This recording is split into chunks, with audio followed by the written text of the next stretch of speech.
मैं कोई चुनाव लड़ने के लिए इतना इच्छुक नहीं हूँ। अगर पार्टी को जरूरत है मेरी, लड़वाना चाहती है तो लड़वाए, लेकिन मैं किसी प्रकार में कोई दरखास्त देने वाला नहीं हूँ। कैप्टन अजय यादव कह रहा है कि मेरा पार्टी में दम घुट रहा है, क्योंकि जो इलेक्शन कमेटी की लिस्ट जारी की गई उसमें पिछड़ा वर्गों को अनदेखा किया गया। मैंने तो लिस्ट जारी नहीं करी, पार्टी नहीं करी, बाकी उनसे पूछो।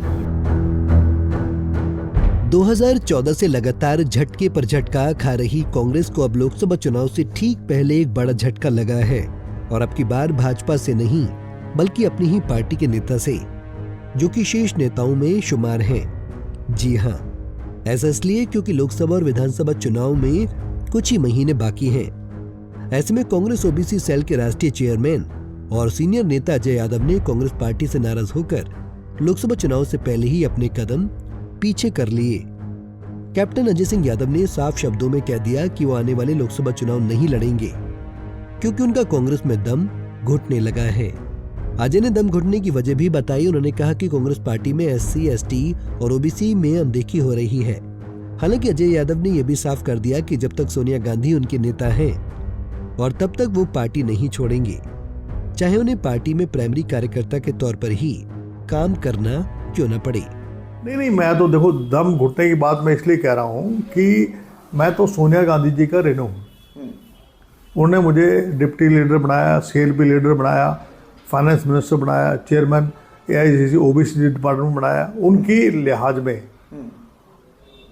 मैं आज पार्टी को अलविदा नहीं करना चाह रहा।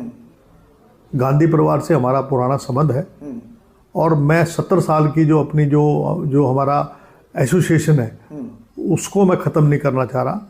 वरना आज के समय में जिस तरीके से अनदेखी की जा रही है, यहाँ घुटन महसूस हो रही है। जिस तरीके से प्रदेश इलेक्शन कमेटी बनाई गई है, जिसमें जो हमारे पिछड़ा वर्ग के लोग हैं, मेरे से राष्ट्रीय चेयरमैन होने नाते कोई राय नहीं ली गई।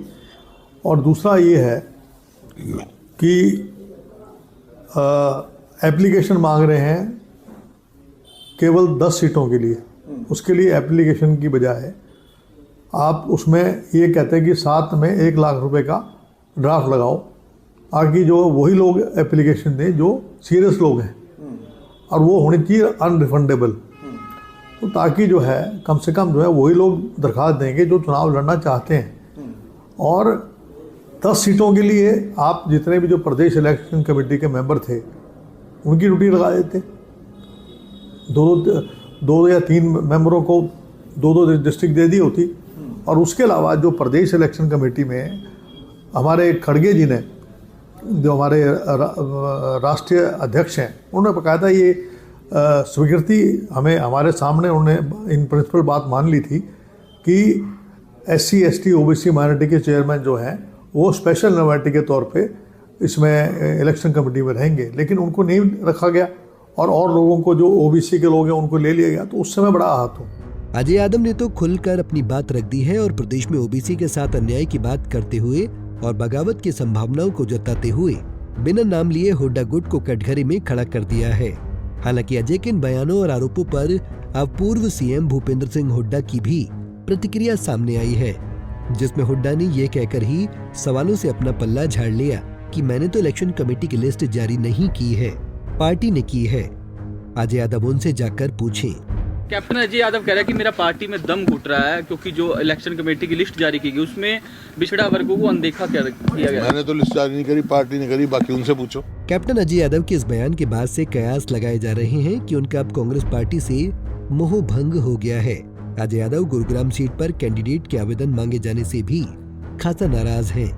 अजय यादव ने उनकी पार्टी के सीनियर नेताओं की तरफ इशारा करते हुए कहा कि जिस प्रकार से सोनिया गांधी ने UPA चेयरपर्सन के तौर पर 10 साल काम करते हुए पार्टी को सत्ता में लाने का काम किया, आज उसके बिल्कुल उलट काम हो रहा है। चंडीगढ़ से चंद्रशेखर धरनी के साथ bureau report, Punjab Kesari TV. हमसे जुड़े रहने के लिए हमारे YouTube चैनल को सब्सक्राइब करें और नई वीडियो की नोटिफिकेशन के लिए बेल आइकॉन को दबाएं। अगर आप ये वीडियो Facebook पर देख रहे हैं तो लाइक जरूर करें और ज्यादा से ज्यादा शेयर करें। धन्यवाद।